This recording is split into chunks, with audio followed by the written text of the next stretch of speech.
ఈరోజు వీడియోలో ఇన్స్టెంట్ రసం పౌడర్ని ఎలా ప్రిపేర్ చేసుకోవాలో చూసేద్దాం రండి.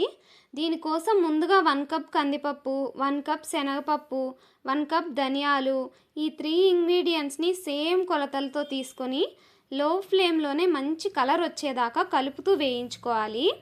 ఇవన్నీ బాగా ఫ్రై చేసుకున్నాక ఒక ప్లేట్లోకి తీసి చల్లారబెట్టుకోవాలి. ఇప్పుడు అదే ప్యాన్లో 2 టేబుల్ స్పూన్స్ జీలకర్ర, నేను 1 టేబుల్ స్పూన్ మిరియాలు వేసాను. మీకు ఇంకా స్పైసీగా కావాలంటే ఇంకొంచెం యాడ్ చేసుకోవచ్చు.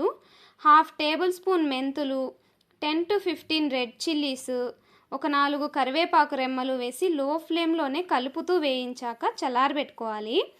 ఇప్పుడు వీటన్నింటినీ తీసుకొని ఫైన్గా పౌడర్ చేసుకుంటే ఇన్స్టెంట్ రసం పౌడర్ రెడీ అయిపోతుంది. ఈ రసం పౌడర్తో రసం 10 మినిట్స్ లోపే ప్రిపేర్ చేసుకోవచ్చు. రసం టేస్ట్ కానీ స్మెల్ కానీ చాలా బాగుంటుంది. సబ్స్క్రైబ్.